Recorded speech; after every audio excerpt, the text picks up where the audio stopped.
Welcome to US Rail Journeys, Series 3.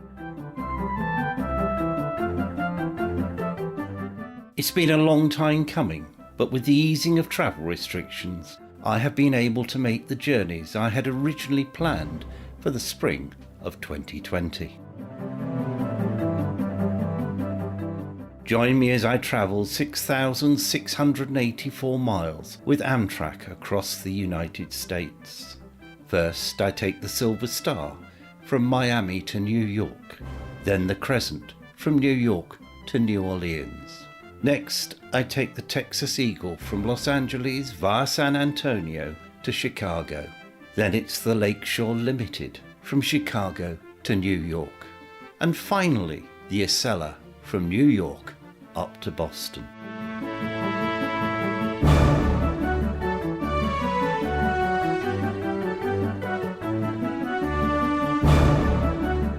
Episode 12, where we travel from Philadelphia to Washington on the Crescent.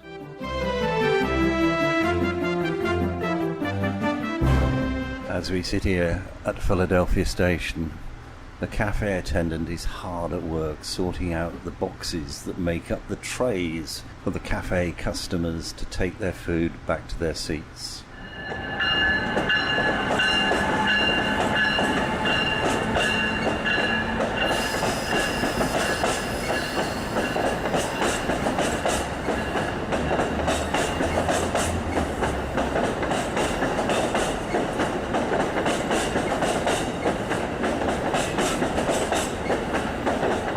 We're 5 minutes late as we pull out of Philadelphia. Well, that's not bad, considering we're 1 3/4 hours into our trip. We're now accelerating quite rapidly past one of the old signal boxes that we passed last night, derelict, out of use. On our short journey down to Wilmington, under a bridge, where people have been fly tipping over the side of the bridge. It might not be a beautiful area, but it would be better if they didn't leave all their rubbish by the side of the tracks. Some roads of terraced houses, and an American variation of those you might find in London or any of Britain's big cities. Past a tram depot with real trams, and a scrapyard, and a refuse dump.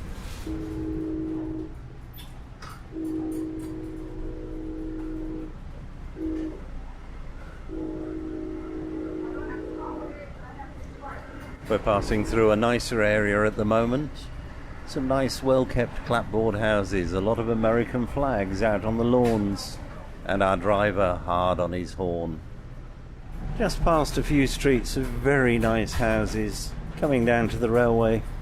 And then immediately you pass there a large chemical works or refinery with vast stand tanks. Would I want to live there? I don't think so.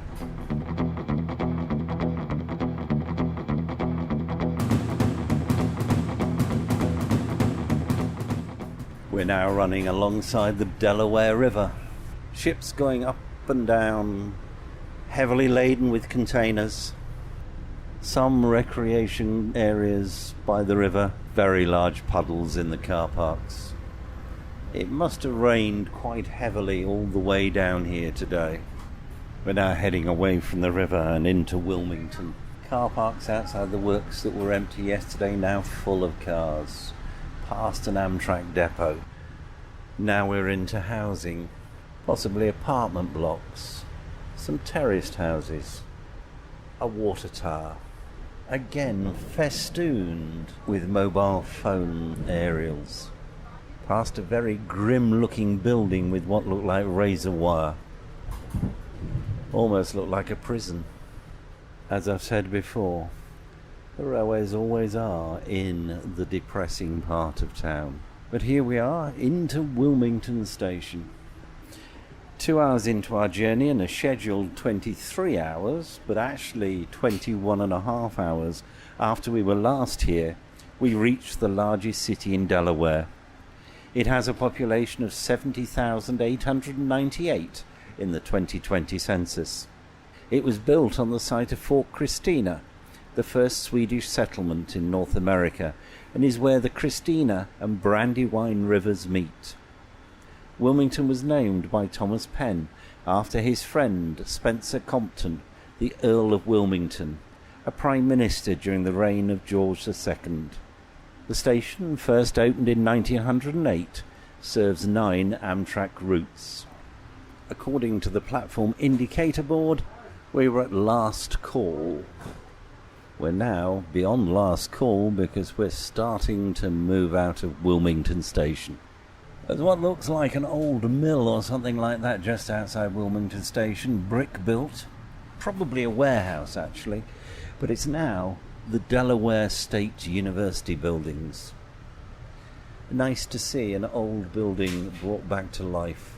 Amtrak must have quite a large set of facilities here. I passed 2 Amtrak offices, one each side of the station. We're now accelerating rapidly again on our way south. Our next stop is Baltimore, by which time we'll have left Delaware and entered Maryland.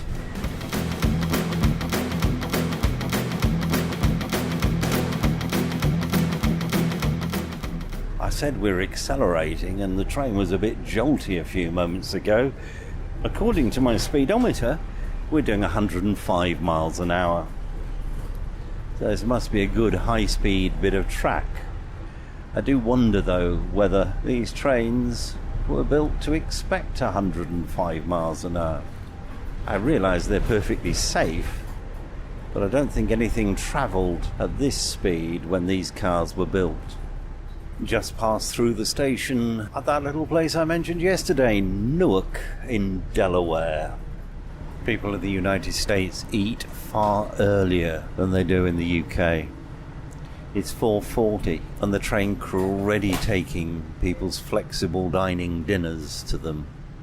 They may be getting off a train at a stop we'll get to shortly, but it does seem very early to be eating your last meal of the day.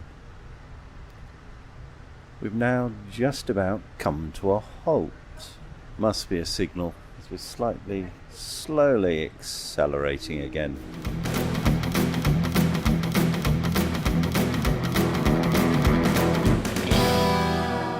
This bit of slow speed does give me a chance to have a look at the line-side vegetation. There must be something up, because we're just drifting along at 5 miles an hour. An Amtrak pickup truck has just driven past on the other side of the tracks, so maybe there's a little problem somewhere. Oh, and a Sulla's just gone past in the other direction at quite a speed, so it can't be anything major. We are slowly accelerating. We must be doing 15 miles an hour now.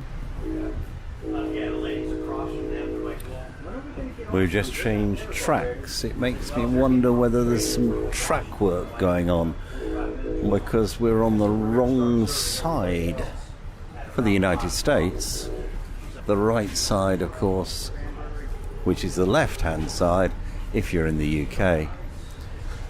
Actually, there is a large freight train on the other line. Or maybe it wasn't a freight train because it had an Amtrak locomotive on the front of it. It could have been a track maintenance train. Anyway, we are now speeding up. Yes, I was right, it's track maintenance. Just past a plasmatic tamper and other track shifting and levelling equipment. So it looks to me as though this part of the Northeast Regional, which is a 2-track piece of railway, is down to 1 track because of the maintenance work that's taking place. That must be playing havoc with the schedules. With a jolt and a bump, it looks like we've returned to our normal track, the right-hand side. And now we're passing ballast wagons on the left-hand side. The sun is finally breaking through the clouds as we're crossing one of the pieces of water that we crossed yesterday.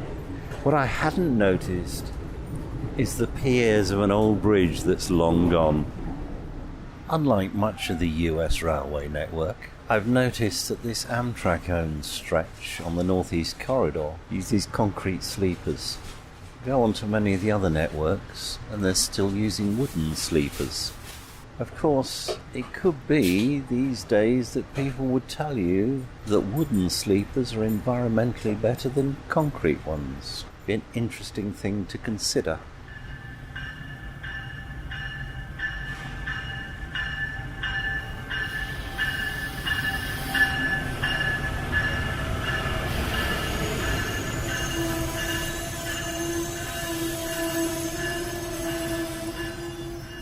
We've reached Baltimore, a mere 26 minutes late.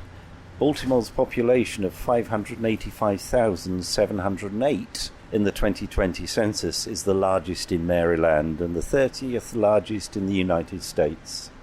In 2017, the population of the Baltimore metropolitan area was estimated at around 2.8 million. Prior to the arrival of the European colonists, the region served as hunting grounds for the Susquehannock native Indians. Colonists from Maryland established the port of Baltimore in 1706 to support trade with Europe. They established the town in 1729. The Battle of Baltimore was pivotal during the War of 1812, culminating in a failed British bombardment of Fort McHenry, during which Francis Scott Key wrote a poem that became the Star-Spangled Banner. During the Pratt Street riot of 1861, the city saw some of the earliest violence associated with the American Civil War. The Baltimore and Ohio Railroad, the oldest railway in the United States, was built in 1830 and cemented Baltimore's status as a major transport hub, enabling producers in the Midwest and Appalachia to access the city's port. The city's inner harbour was once the second leading port of entry for immigrants to the United States. Once a major manufacturing centre, Baltimore now has a service-orientated economy. Johns Hopkins Hospital and Johns Hopkins University are the city's major employers. Many neighbourhoods have rich histories, and the city is home to some of the earliest National Register historic districts, including Fells Point, Federal Hill and Mount Vernon, which were added between 1969 and 1971. Nearly one-third of the city's buildings are designated as historic. We only stopped for a couple of minutes at Baltimore, far less than the scheduled 7 minutes, and we're now on our way again.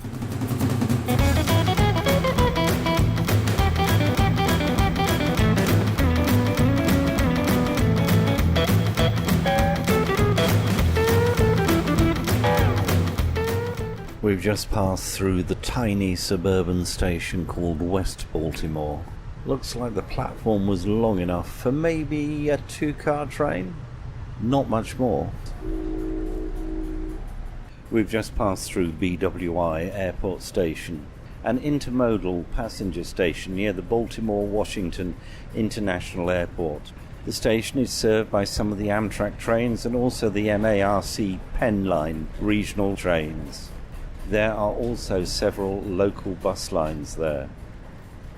It is just over a mile from the airport's terminal, and the station was the first intercity railway station in the United States built to service an airport. It's now a major station in its own right and is Amtrak's 6th busiest in the Mid-Atlantic region.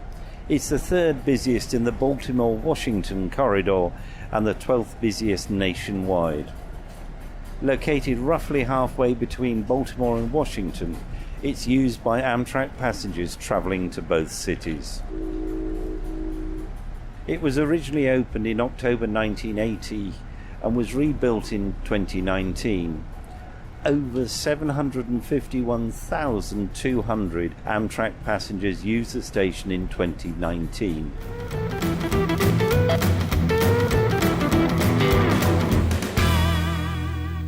We've arrived in Washington. We're about 6 minutes late, so we've caught up very well. Admittedly, we were rattling along at pretty fast speed. So here we are on the platform at Washington Station. The electric locomotive will be detached from the front of the train, and the Genesis diesel will be attached to the train. But apparently the diesel is still in the depot. So we're waiting to see how long that's going to take. Just coming into the station at this moment is a Virginia Railway Express.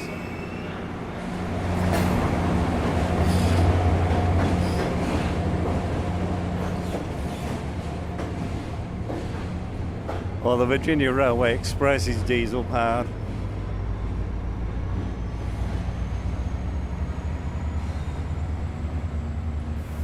Passengers should proceed to gate A, track 26. Well, they've turned the power off on the train now.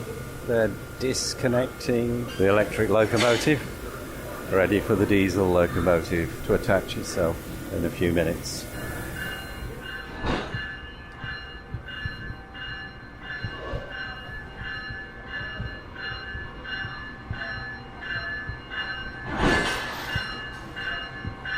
The final disconnection is taking place, and the electric locomotive is about to depart.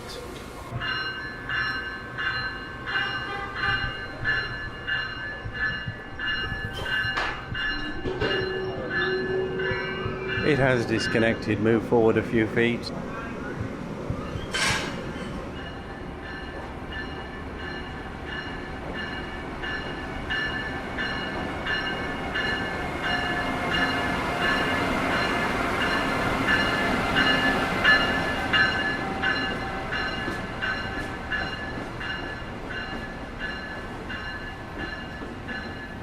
The Virginia Railway Express train has returned to the station, now on its way to Fredericksburg.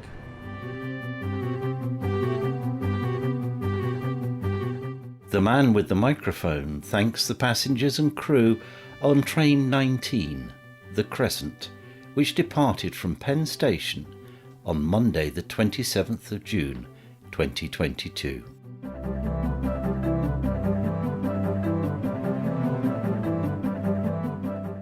The US Rail Journeys podcasts are produced and published by the Mr. T Podcast Studio. Thank you very much for listening, and please join me again in a couple of weeks for the next instalment.